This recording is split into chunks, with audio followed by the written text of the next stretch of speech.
BBC Bangla. এখন রাত 10:30। একটু পরেই শুনবেন সর্বশেষ বিশ্ব সংবাদ। আপনারা বিবিসি শুনছেন ঢাকায় FM 100, সিলেটে 88.8, রংপুরে 88.8। আপনারা যেখানে আছেন, বিবিসি আপনার সাথেই আছে।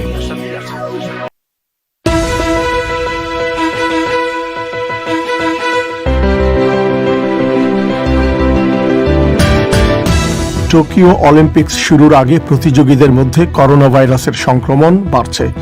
বাংলাদেশের গাজীপুরে কারখানার শ্রমিকদের করোনা ভাইরাসে টিকা দেওয়া শুরু হয়েছে। টিকার সংকট কি কেটে গেছে? এখন বিভিন্ন সোর্স থেকে আমরা টিকা আসছে, আমরা নতুন টিকা যেগুলো কিনেছি সেগুলো আসছে, পাশাপাশি কোভ্যাক্সের মাধ্যমে যেটা আসার প্রতিশ্রুতি ছিল সেটাও এখন আসতে শুরু করেছে।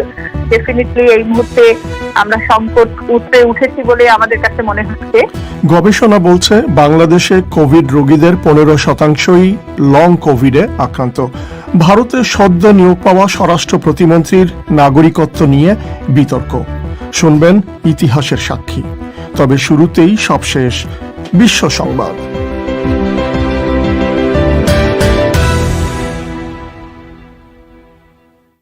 বিবিসি বাংলা বিশ্ব সংবাদ পড়ছি মানসী বড়ুয়া। জাপানের টোকিওতে অলিম্পিক অ্যাথলিট এবং কর্মকর্তাদের মধ্যে করোনা ভাইরাসে আক্রান্ত হওয়া কিংবা কোয়ারেন্টিনে যাওয়ার ঘটনা বাড়ছে। অলিম্পিক শুরু হতে আর মাত্র 5 দিন বাকি। অলিম্পিক ভিলেজে দক্ষিণ আফ্রিকার ফুটবল টিমের 3 জন সদস্য আক্রান্ত বলে শনাক্ত হয়েছেন। টিমের বাকি সদস্যদের আলাদা করে রাখা হয়েছে। 6 জন ব্রিটিশ প্রতিযোগী এবং 2 জন সহকারীও কোয়ারেন্টিনে রয়েছেন। জার্মান চ্যান্সেলর আঙ্গেলা মেরকেল বলেছেন, জলবায়ুর পরিবর্তন সামাল দিতে জার্মানির চেষ্টা আরও দ্রুত বাড়াতে হবে। দেশটির পশ্চিমাঞ্চলে বন্যা কবলিত এলাকা পরিদর্শন করতে গিয়ে তিনি বলেছেন, সেখানকার চরম আবহাওয়ার সঙ্গে বৈশ্বিক তাপমাত্রা বৃদ্ধির সম্পর্ক রয়েছে। তিনি বলেন, আগামী কয়েকদিনে জার্মান সরকার ত্রাণ তৎপরতা আরও বাড়াবে। দেশটিতে বন্যায় নিহতের সংখ্যা বেড়ে দাঁড়িয়েছে 180। তালেবানের নেতা হিবাতুল্লাহ আখুনজাদা বলেছেন, তার বাহিনী আফগান সংকটের রাজনৈতিক সমাধানের ওপর জোর দিচ্ছে। কিন্তু কাতারের দোহায় আফগান সরকারের প্রতিনিধি দলের সঙ্গে তালেবানের যে আলোচনা চলছে, সেখান থেকে খবর পাওয়া যাচ্ছে যে সমঝোতার সম্ভাবনা তেমন একটা নেই বললেই চলে। সেখান থেকে বিবিসির একজন সংবাদদাতা বলছেন, আলোচনায় দুটো পক্ষের মধ্যে গুরুত্বপূর্ণ ইস্যুতে এখনও বড় ধরনের বিরোধ রয়েছে। বিশ্বের তেল উৎপাদনকারী দেশগুলো তেলের মূল্যের লাগাম টেনে ধরতে উৎপাদন বাড়াতে সম্মত হয়েছে, যাতে বিশ্ব অর্থনীতির ওপর চাপ না পড়ে। উৎপাদনকারী দেশগুলোর জোট ওপেক এবং তার অংশীদাররা এ মাসের আরও আগের দিকে তেলের সরবরাহ বাড়াতে যেসব পরিকল্পনা করেছিল, সৌদি আরব ও সংযুক্ত আরব আমিরাতের মধ্যে বিরোধের কারণে সেগুলো হুমকির মুখে পড়েছিল। থাইল্যান্ডের রাজধানী ব্যাংককে সরকার বিরোধী শত শত বিক্ষোভকারীকে ছত্রভঙ্গ করতে পুলিশ রাবার বুলেট, জলকামান এবং কাঁদানে গ্যাস ব্যবহার করেছে। মূলত সরকার যেভাবে করোনা ভাইরাস সামাল দিচ্ছে, বিক্ষোভকারীরা তারই প্রতিবাদ করছিল। থাইল্যান্ড সহ দক্ষিণ পূর্ব এশিয়ার বিভিন্ন দেশে কোভিড রোগীর সংখ্যা বাড়ছে। সবশেষে ক্রিকেটের খবর। জিম্বাবুয়েকে দ্বিতীয় ওয়ানডেতে হারিয়ে সিরিজ জিতে নিয়েছে বাংলাদেশ। হারারে স্পোর্টস ক্লাবের মাঠে সফরকারী বাংলাদেশ দল আজ কিছুক্ষণ আগে জিম্বাবুয়েকে 3 উইকেটে পরাজিত করে। প্রথমে ব্যাট করে স্বাগতিক দলের সংগ্রহ ছিল 9 উইকেটে 240। জবাবে বাংলাদেশ দল খেলা শেষ হতে 5 বল বাকি থাকতেই 7 উইকেটে 242 রান করে জয় ছিনিয়ে নেয়। সাকিব আল হাসান 96 রান করে অপরাজিত ছিলেন। বিবিসি বাংলার পরিক্রমায় আপনাদের স্বাগত জানাচ্ছি। আমি মিজানুর রহমান খান। এই অধিবেশন আপনারা রেডিওতে FM প্রচার তরঙ্গ ছাড়াও ইন্টারনেটে শুনতে পাচ্ছেন বিবিসি বাংলার ওয়েবসাইট থেকে, ঠিকানা bbcbangla.com। বাংলাদেশে করোনা ভাইরাসে আক্রান্ত হয়ে গত 24 ঘন্টায় 225 জনের মৃত্যু হয়েছে। এ সময় নতুন রোগী শনাক্ত হয়েছে 11,000-এরও বেশি মানুষ। এই ভাইরাস প্রতিরোধে আজ গাজীপুরে কারখানার শ্রমিকদের নিবন্ধন ছাড়াই টিকা দেওয়া শুরু হয়েছে। আজই চীনের সিনোফার্মার আরও 20 লাখ টিকা এসেছে। আগামীকাল সোমবার আসছে মডার্নার আরও 30 লাখ টিকা। টিকার এই চালান অব্যাহত থাকলে টিকার সংকট কেটে যাবে বলে আশা করছেন কর্মকর্তারা। এর আগে গত মার্চে ভারত থেকে অক্সফোর্ড অ্যাস্ট্রাজেনেকা টিকা আসা বন্ধ হয়ে যাওয়ায় বাংলাদেশের টিকা কর্মসূচি বড় ধরনের ধাক্কা খেয়েছিল। ঢাকা থেকে বিস্তারিত জানাচ্ছেন সঞ্জনা চৌধুরী। করোনা ভাইরাস সংক্রমণ রোধে গাজীপুরের কারখানা শ্রমিকদের আজ থেকে টিকা দেয়া শুরু হয়েছে এবং সেটা কোনো নিবন্ধন ছাড়াই। আজ প্রথম দিন 4টি কারখানার 12,000 শ্রমিককে মডার্নার টিকা দেয়া হয়েছে বলে জানান গাজীপুরের জেলা প্রশাসক SM তরিকুল ইসলাম। পর্যায়ক্রমে গাজীপুরের প্রায় 25 লাখ শ্রমিককে এই টিকা দেয়া হবে। শ্রমিকরাও টিকা নিতে বেশ আগ্রহী বলে জানিয়েছেন মিস্টার ইসলাম। সরকার যখন সবকিছু বন্ধ রাখছে সেখানে কিন্তু কলকারখানাগুলো চলছে। এই যে 40 থেকে 50 লক্ষ মানুষ তারা কন্টিনিউয়াস রাস্তাতে যাতায়াত করছে, অতএব এই লোকগুলো নিজেরা যেমন ঝুঁকির মধ্যে, এনাদের দ্বারা অন্য মানুষগুলো ঝুঁকির মধ্যে আছে। অতএব যারা বাধ্যতামূলক ভাবে ঘর থেকে বেরোচ্ছেন, এই জন্য আমি এই গ্রুপটাকে আগে আমরা টিকার আওতায় আনার চিন্তা করেছিলাম। তাহলে তারা যেমন ঝুঁকিমুক্ত থাকবে, তাদের জন্য অন্য মানুষেরাও ঝুঁকিমুক্ত থাকবে। তাদের মধ্যে রেসপন্স ভালো, কারণ তাদের মধ্যে কিন্তু মোটিভেশনাল ওয়ার্ক হয়েছে। টিকা নেয়ার ব্যাপারে মানুষের এই আগ্রহ বাড়ার বিষয়টি আজ করতে পেরেছেন বেসরকারি প্রতিষ্ঠানের কর্মকর্তা সুমাইয়া তাবাসসুমও। আজ ঢাকার একটি টিকা কেন্দ্রে তিনি টিকা দিতে গিয়ে দেখেন সেখানে নারী পুরুষ দুটি লাইনই ছিল অনেক দীর্ঘ। সম্প্রতি সংক্রমণ খুব দ্রুত বাড়তে থাকায় এবং কয়েক ধরনের টিকা থেকে বেছে নেওয়ার সুযোগ থাকায় তিনি এই টিকা নেয়ার কথা জানিয়েছেন। আসলে ডেল্টা ভ্যারিয়েন্টের কারণে অনেক বেশি মানুষের কোভিড হচ্ছে, যেটা প্রেক্ষিতে আজকে আমি টিকা দিতে গিয়েছি সেন্টারে। আর আমার ধারণা ছিল যে আমি যদি খুব সকাল সকাল চলে যাই তাহলে আমি হয়তো খুব সহজে খুব কম সময় টিকাটা দিয়ে আসতে পারবো। কিন্তু আমি যখন সকাল 8:45 সেন্টারে পৌঁছাই তখন দেখি যে মানুষের অনেক বিশাল লাইন, অনেক অনেক মানুষ এসেছেন। আর তাছাড়া এখন টিকা দেওয়ার জন্য অনেক রকম টিকার অপশনও পাওয়া যাচ্ছে, তো মানুষ ওগুলো নিয়েও বেশ আগ্রহী যে যেহেতু এখন ওদের হাতে বেশ কয়েকটা অপশন আছে। বাংলাদেশ চলতি বছরের শুরুতে ভারত থেকে অক্সফোর্ড অ্যাস্ট্রাজেনেকার টিকা আনতে শুরু করে, কিন্তু ভারতে মহামারী ভয়াবহ আকার নেয়ায় দেশটির সরকার মার্চে টিকা রপ্তানি বন্ধ করে দেয়। এরপর 2 মাসেরও বেশি সময় বাংলাদেশের টিকা কর্মসূচি কার্যত বন্ধ ছিল। এই সময়ের মধ্যে চীন থেকে সিনোফার্মের টিকা কেনার চুক্তি করে বাংলাদেশ। রাশিয়ার সাথেও আলোচনা চলছে। সেই সঙ্গে বিশ্বজুড়ে টিকা সরবরাহের আন্তর্জাতিক প্ল্যাটফর্ম কোভ্যাক্সের মাধ্যমে যুক্তরাষ্ট্রের ফাইজার ও মডার্নার টিকাও আসে। সব মিলিয়ে 57 লাখ ডোজ নিয়ে পুনরায় টিকা কর্মসূচি শুরু হয়। সবশেষ রোববার আরও 20 লাখ ডোজ সিনোফার্মের টিকা এসেছে।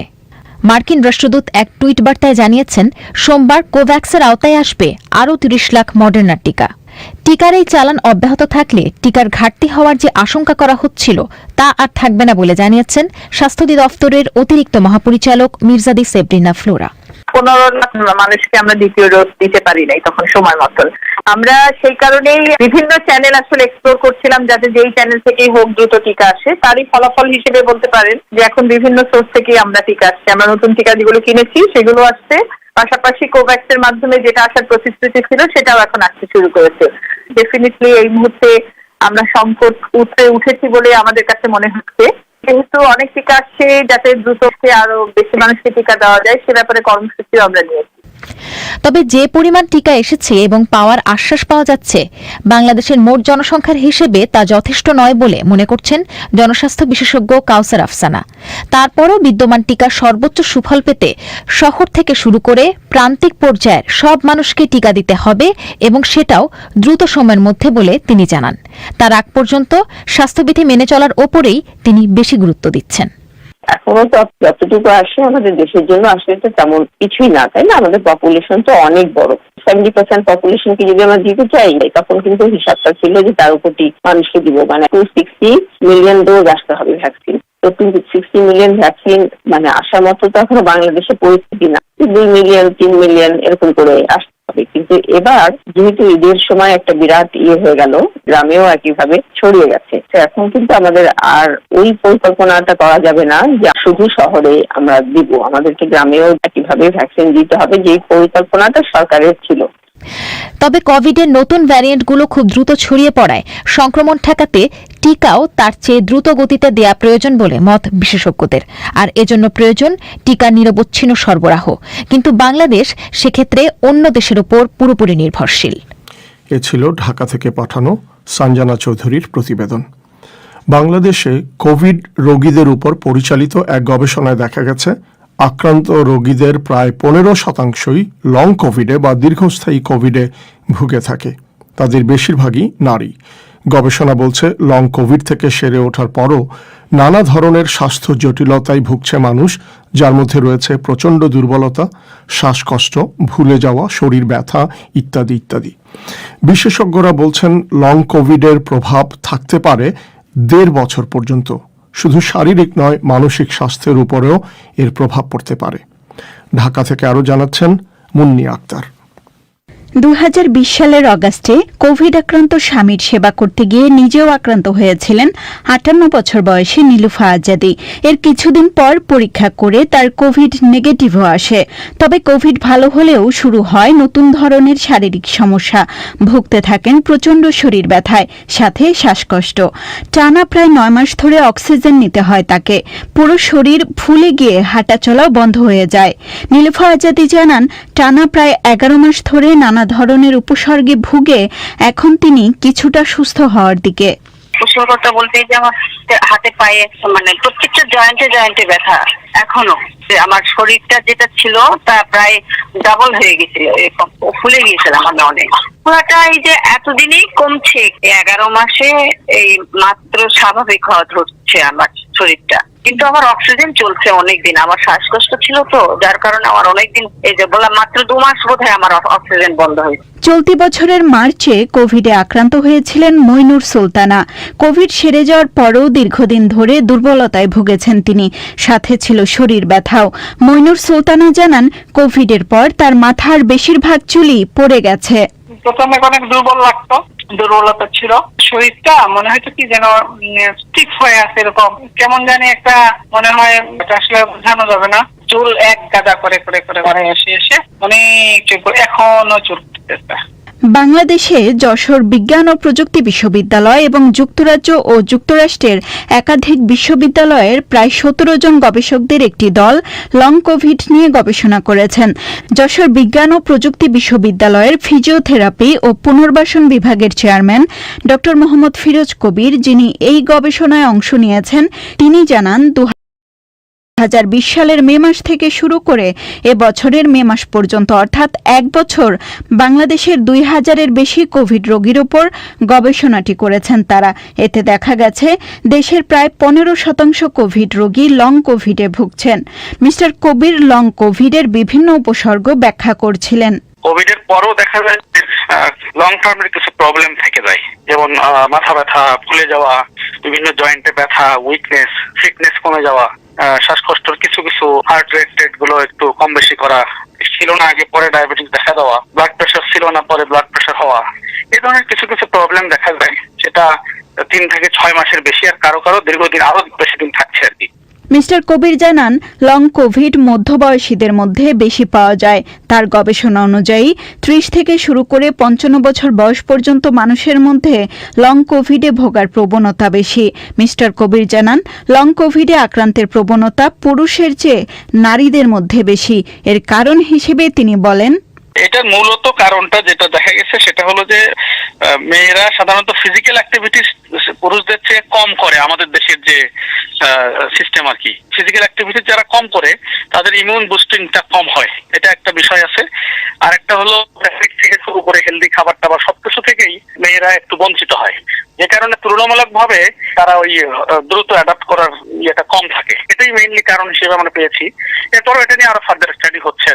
জনস্বাস্থ্য বিশেষজ্ঞরা বলছেন, লং কোভিড মানুষের শারীরিক ও মানসিক দুই ক্ষেত্রেই ব্যাপক প্রভাব ফেলে। জনস্বাস্থ্য বিশেষজ্ঞ ড লেলিন চৌধুরী বলেন, লং কোভিডের কারণে মানুষের স্নায়ুতন্ত্র ক্ষতিগ্রস্ত হয়। এছাড়া বংশগত রোগ থাকলে সেটিও প্রকাশিত হয় লং কোভিডের কারণে। এর মধ্যে একটি হচ্ছে নিউরোলজিক্যাল, স্নায়ুতন্ত্রীয়। এই সময়টার দেখা গিয়েছে ঘুম হচ্ছে না, মাঝে মাঝে অতি উত্তেজিত হয়ে যায় বা কখনো আবার হতাশ হয়ে যায়, যেটাকে আমরা বলি ফ্লিটিং অফ মুডস। তার শরীরে যদি কোনো রোগের বংশগত বা অন্য কোনো ধরনের প্রবণতা থাকে সেগুলোর প্রকাশ ঘটে। যেমন আগে ডায়াবেটিস ছিল না, কিন্তু তার পরিবারে ডায়াবেটিস রয়েছে, অর্থাৎ সে সুপ্ত ডায়াবেটিক রোগী ছিল। লং কোভিডে দেখা যায় তার ডায়াবেটিস হয়ে গিয়েছে। একই ছেলেদের বন্ধ্যাত্ব সমস্যা দেখা দিতে পারে। বাংলাদেশের স্বাস্থ্য অধিদপ্তরের তথ্য মতে এ পর্যন্ত 11 লাখের বেশি মানুষ কোভিড আক্রান্ত হয়েছেন। মুন্নি আক্তার, ঢাকা থেকে। আপনারা শুনছেন বিবিসি বাংলার পরিক্রমা। ভারতে নরেন্দ্র মোদী মন্ত্রিসভার একজন নবীন সদস্য এবং স্বরাষ্ট্র প্রতিমন্ত্রীর দায়িত্বে থাকা নিশীথ প্রামাণিক আসলে বাংলাদেশের নাগরিক কিনা তা নিয়ে দিল্লির রাজনৈতিক মহলে তুমুল হইচই শুরু হয়েছে। বিভিন্ন মিডিয়া রিপোর্টের ভিত্তিতে বিরোধী কংগ্রেসের একজন সিনিয়র নেতা ও এমপি রিপুন বোরা প্রধানমন্ত্রীকে চিঠি লিখে দাবি করেছেন মিস্টার প্রামাণিক মিথ্যা হলফনামা নিয়ে নিজেকে ভারতীয় বলে দাবি করেছেন কিনা তার তদন্ত করতে হবে। এই দাবিকে সমর্থন করেছে পশ্চিমবঙ্গের শাসক দল তৃণমূল। বিজেপি অবশ্য এই বক্তব্য সরাসরি নাকচ করে দিয়েছে। দিল্লি থেকে বিস্তারিত জানাচ্ছেন Shubhajyoti Ghosh. I, Nishith Pramanik, do swear in the name of God that I will bear true faith, allegiance to the Constitution of India. দিন দশেক আগেই ভারতে নরেন্দ্র মোদী মন্ত্রিসভার নতুন সদস্য হিসেবে রাষ্ট্রপতির কাছে শপথ বাক্য পাঠ করেছেন নিশীথ প্রামাণিক। মাত্র ৩৫ বছর বয়সী এই বিজেপি নেতা মন্ত্রিসভার একজন তরুণ মুখী শুধু নন, প্রথমবার মন্ত্রী হয়েই তিনি পেয়েছেন গুরুত্বপূর্ণ স্বরাষ্ট্র মন্ত্রণালয়ে প্রতিমন্ত্রী বা অমিত শাহর ডেপুটির দায়িত্ব। মাত্র ২ বছর আগে বিজেপিতে যোগদান করলেও দল যে তাঁকে কতটা গুরুত্ব দিচ্ছে তা তার এই রাজনৈতিক উত্থানের মধ্যে দিয়েই প্রমাণিত। In accordance with the Constitution and the law, without fear of favor. কিন্তু কেন্দ্রে মন্ত্রী হওয়ার পর এক সপ্তাহ যেতে না যেতেই কুচবিহারের এই বিজেপি এমপির নাগরিকত্ব নিয়ে চরম অস্বস্তিকর প্রশ্ন তুলেছেন আসামের কংগ্রেস নেতা ও রাজ্যসভার এমপি রিপুন বোরা। পার্লামেন্টের নিজের লেটার হেডে গত ১৬ই জুলাই সরাসরি প্রধানমন্ত্রী মোদীকে লেখা এক চিঠিতে মিস্টার বোরা বলেছেন, বেশ কিছু গণমাধ্যমে রিপোর্ট করা হয়েছে নিশীথ প্রামাণিক আসলে বাংলাদেশের নাগরিক এবং জাল হলফনামা দিয়ে তিনি ভারতের নির্বাচনে লড়েছেন। নিশীথ প্রামাণিকের আসল জন্মস্থান বাংলাদেশের গাইবান্ধায় নাকি ভারতের কোচবিহারে, প্রধানমন্ত্রীর কাছে সেটিও তদন্ত করে দেখার অনুরোধ জানিয়েছেন কংগ্রেসের ওই প্রবীণ নেতা।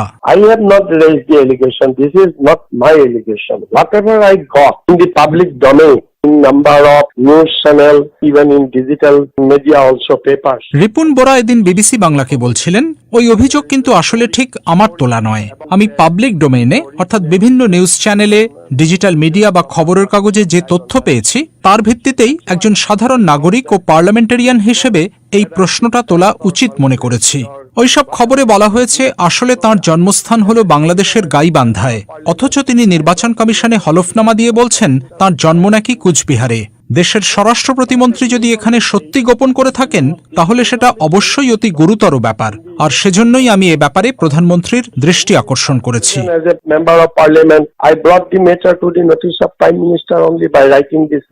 মিস্টার বোরা চিঠিতে আরও লিখেছেন, গাইবান্ধা থেকে ভারতে একটি কম্পিউটার কোর্স করতে এসে নিশীথ প্রামাণিক ডিগ্রি পাওয়ার পরও আর বাংলাদেশে ফিরে যাননি। সম্প্রতি তিনি ভারতে মন্ত্রী হওয়ার পর তাঁর গাইবান্ধার গ্রামে আত্মীয় পরিজনদের উল্লাসের ছবি পর্যন্ত কোনো কোনো চ্যানেলে দেখানো হয়েছে বলেও তিনি উল্লেখ করেছেন। তাঁর তোলা এই অভিযোগের সূত্র ধরে ইতিমধ্যেই কেন্দ্রীয় সরকারকে তীব্র আক্রমণ করেছে পশ্চিমবঙ্গে ক্ষমতাসীন তৃণমূল কংগ্রেস। ব্রাত্য বসু, ইন্দ্রনীল সেন সহ রাজ্যে দলের একাধিক মন্ত্রী রিপুন বোরার চিঠিকে হাতিয়ার করে বলছেন, নিশীথ প্রামাণিক যদি সত্যিই বাংলাদেশের নাগরিক হন তাহলে এমন লোককে স্বরাষ্ট্র প্রতিমন্ত্রীর দায়িত্ব দিয়ে সরকার দেশের নিরাপত্তার সঙ্গে চরম অবহেলা করেছে। তবে দিল্লিতে বিজেপির জাতীয় নেতৃত্ব এইসব অভিযোগ আমল দিতেই রাজি নন। And file appeal and then ask for inquiry or whatever procedure the court they follow. Obviously, how is it possible that security check is not done? And then বিজেপির জাতীয় মুখপাত্র সর্দার আরপি সিং বিবিসিকে আজ বলছিলেন, চাইলে তৃণমূল বরং আদালতে যাক, সেখানে গিয়ে আপিল করুক। আইনি প্রক্রিয়ায় তারা তদন্তও দাবি করতে পারে, কোনো সমস্যা নেই। কিন্তু কি করে এটা ভাবা হচ্ছে যে কোনো সিকিউরিটি চেক ছাড়াই কাউকে কেন্দ্রীয় মন্ত্রিসভার সদস্য করা হয়েছে? তাছাড়া নির্বাচন কমিশনও তো মিস্টার প্রামাণিকের হলফনামা যাচাই বাছাই করে দেখেছে। যে নির্বাচনের কথা বলা হচ্ছে সেটা হয়েছে ২ বছরেরও বেশি আগে। ফলে তাঁর হলফনামা নিয়ে কারো আপত্তি থাকলে সেটা নিয়ে অভিযোগ জানানোর জন্য তো অনেক সময় তারা পেয়েছেন। আসলে পশ্চিমবঙ্গে ভোটের পর যে সহিংসতা শুরু হয়েছে এবং আদালত থেকে শুরু করে জাতীয় মানবাধিকার কমিশন সেজন্য তৃণমূল সরকারের যেভাবে সমালোচনা করছে, সেখান থেকে দৃষ্টি ঘোরাতেই এসব আজেবাজে কথা বলা হচ্ছে। রাষ্ট্রপতি ভেঙ্কাইয়া নাইডুর সঙ্গে দেখা করে সে ছবি টুইট করেছেন।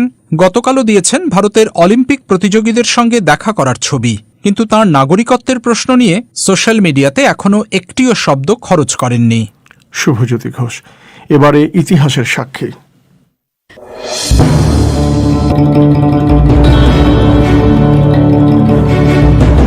ইতিহাসের সাক্ষী।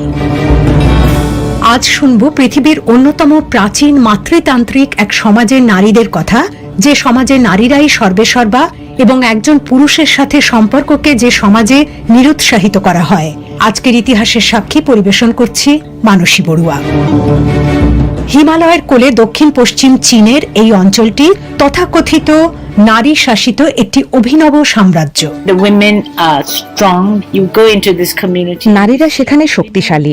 আপনি সেখানে গেলে দেখবেন এই সম্প্রদায়ের নারীদের মধ্যে কি পরিমাণ আত্মবিশ্বাস, যেটা তাদের স্বভাবজাত। আমাদের নারীদের মধ্যে এটা সচরাচর দেখা যায় না।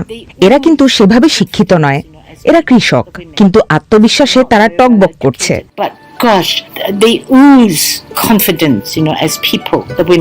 বলছিলেন চু ওয়াই হং। 2006 সাল পর্যন্ত তিনি কাজ করেছেন সিঙ্গাপুরে একটি বড় প্রতিষ্ঠানের শীর্ষ আইনজীবী হিসেবে। তার শহুরে ব্যস্ত জীবন ছিল হিমালয়ের কোলে চীনের ইউনান প্রদেশের এই মসুয়া সম্প্রদায়ের নারীদের জীবন থেকে অনেক দূরে। কিন্তু চু ওয়াই হং কাজ থেকে আগাম অবসর নিয়ে যখন তার পূর্বপুরুষের দেশ চীনে বেড়াতে যান, তখন হঠাৎ করেই তিনি দেখা পান এই পাহাড়ি বাসিন্দাদের। বিচ্ছিন্ন এই সম্প্রদায়ের জীবন দারুণ ভালো লেগে যায় চু ওয়াই হং এর। অপূর্ব সুন্দর একটা হ্রদ, পাহাড়ের প্রায় 3000 মিটার উচ্চতায়, নাম লুগু লেক। চারপাশে চমৎকার ঝাউবন, দারুণ পাহাড় ঘেরা চোখ জুড়ানো এলাকা। প্রত্যেকেই কৃষিজীবী। খুব শান্ত ধীর স্থির জীবনযাত্রা সেখানে। আমার কর্মজীবন ছিল খুবই সফল, কিন্তু সেটা অমানসিক ব্যস্ততার জীবন। রোজই প্রায় রাত 12টা পর্যন্ত কাজ করতাম, প্রায় সপ্তাহে 7 দিন। কয়েক দশক এভাবে চলার পর একদিন সকালে উঠে ঠিক করলাম, আর না, সাফল্য, অর্থ সবকিছু আছে, কিন্তু জীবন এভাবে চলতে পারে না।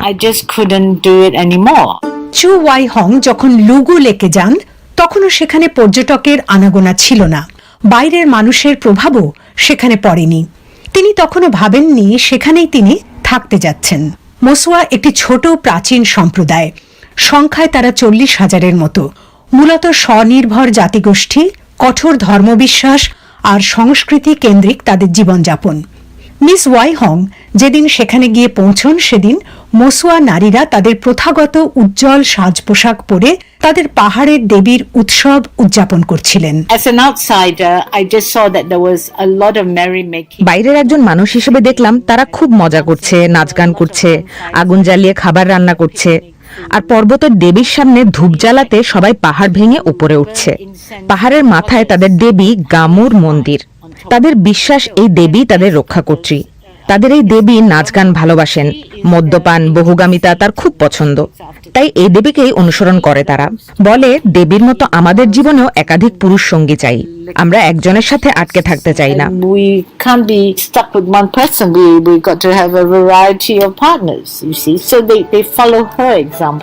প্রথাগতভাবে মসুয়ারা মাতৃতান্ত্রিক, অর্থাৎ তাদের বংশ পরম্পরা মায়ের দিক থেকে। তাদের সমাজে মাতামহী বা মাতামহী সবচেয়ে গুরুত্বপূর্ণ বা ক্ষমতাশালী। মেয়ে মায়ের স্থাবর অস্থাবর সব সম্পত্তির উত্তরাধিকারী। তবে ভবিষ্যৎ প্রজন্মে পরিবারের মাথা কে হবে, সেটা কোন সন্তান পরিবারের অগ্রজ, সেটা বিচার করে তারা ঠিক করে না। পরিবারের যে কন্যা সন্তান সবচেয়ে বুদ্ধিমতী আর সবচেয়ে পরিশ্রমী, সেই পরিবারের মাথা হয়। মেধা ও কর্মদক্ষতা বিচার করে সেটা ঠিক করে দেন পরিবারে মায়ের দিকে জীবিত সবচেয়ে বয়োজ্যেষ্ঠ নারী। তিনিই বলে দিবেন, ধরুন আমার 3 নম্বর নাতনি সবচেয়ে দায়িত্বশীল, আমি মারা গেলে ভবিষ্যতে এই সংসারের প্রধান হবে, তোমরা সবাই তার নির্দেশ মেনে চলবে। এই সমাজে তাহলে পুরুষের ভূমিকা কি? তাদের লোকসংস্কৃতিতে মসুয়ারা বিশ্বাস করেন যে পুরুষের ভূমিকা হলো শুধু সন্তান উৎপাদনে সাহায্য করা। তাদের ব্যাখ্যায় নারীর শরীরে নতুন জীবনের যে বীজ সুপ্ত আছে, পুরুষ তাকে অঙ্কুরিত করবে। সেই বীজে যখন প্রাণের সঞ্চার হবে, তখন থেকেই সে শিশুর মালিক তার গর্ভধারিণী মা।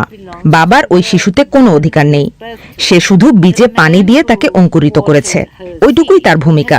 শিশুর জীবনে বাবার আর কোনো ভূমিকাই থাকে না। মসুয়া পরিবারের শিশুরা যেহেতু মায়ের বাড়িতে বেড়ে ওঠে, তাই ঘরে পুরুষ বলতে বাবার চেয়ে তারা চেনে বেশি মামাকে, বা মায়ের বংশের যে পুরুষ সেই পরিবারে থাকেন তাকে।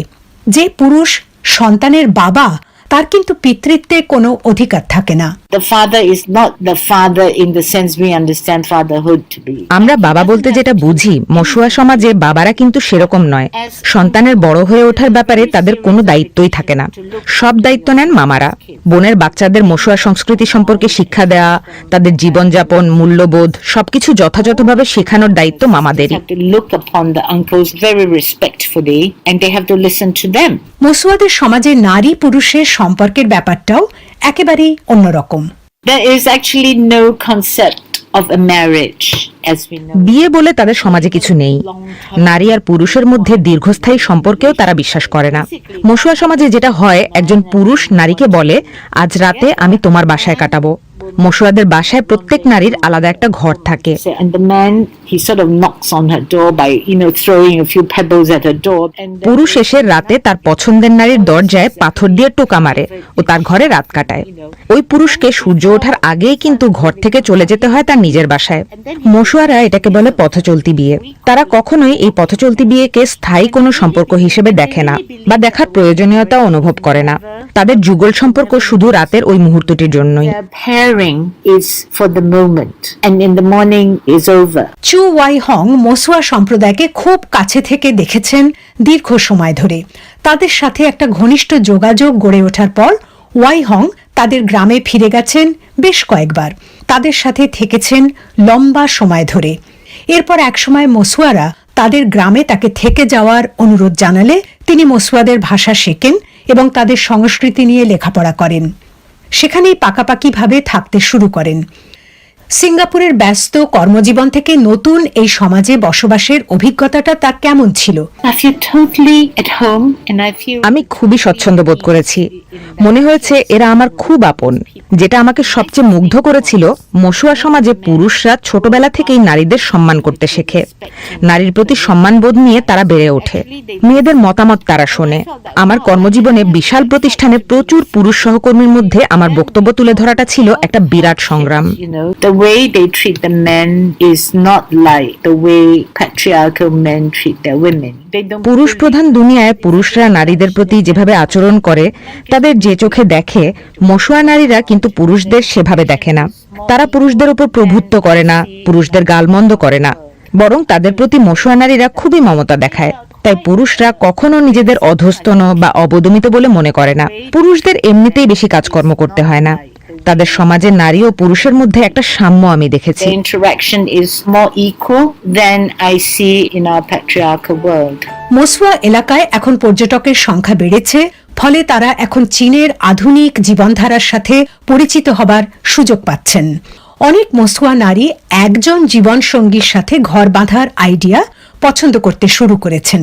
তবে চু ওয়াই হং বলছেন, সমাজের নারীর সম্পর্কে পুরুষের যে প্রচলিত ধ্যান ধারণা রয়েছে, প্রাচীন এই মসুয়া সমাজ তার অনেক কিছুকেই চ্যালেঞ্জ জানাতে পারে। সেসব নিয়েই তার বই kingdom of women. People I know read my book or when I start talking about it. আমার বই যারা পড়ে তারা বলে মশুয়া সমাজের এই জীবনধারা তাদের কাছে অবিশ্বাস্য মনে হয়। মাতৃতান্ত্রিক সমাজও যে কাজ করতে পারে, সুন্দরভাবে চলতে পারে, এই যুক্তিটা তারা মানতে পারে না। To another way of seeing the relationship between women and men and family. বলছেন চু ওয়াই হং, যিনি এখন মসুয়াদের সাথেই বসবাস করেন। I have seen like both sides in living among the আমি দু ধরনের সমাজেই বাস করেছি। একটা সমাজে যেখানে পুরুষদেরই প্রাধান্য, তাদেরই মতামত সেখানে গ্রাহ্য হয় বেশি, আর মশুয়া সমাজে যেখানে নারীর মতামতকেই মূল্য দেওয়া হয় বেশি। একজন নারী হিসেবে মশুয়াদের সমাজে আমি অনেক বেশি স্বচ্ছন্দ বোধ করি। এখানে যে সুখের অনুভূতি তা আমি আগে বোধ করিনি। I am so comfortable now in my skin as a woman in a way I have never felt, before. চু ওয়াই হং বেশিরভাগ সময় হিমালয়ের কোলে মসুয়াদের গ্রামেই কাটান, তবে মাঝে মাঝে কিছু সময় কাটান সিঙ্গাপুরেও। শেষ করার আগে সংবাদ শিরোনাম। টোকিও অলিম্পিক শুরুর আগে প্রতিযোগীদের মধ্যে করোনা ভাইরাসের সংক্রমণ বাড়ছে। আগামীকালের অনুষ্ঠান শোনার আমন্ত্রণ জানিয়ে বিবিসির লন্ডন স্টুডিও থেকে আমি মিজানুর রহমান খান আজকের মতো এখানেই বিদায় নিচ্ছি। শুভরাত্রি।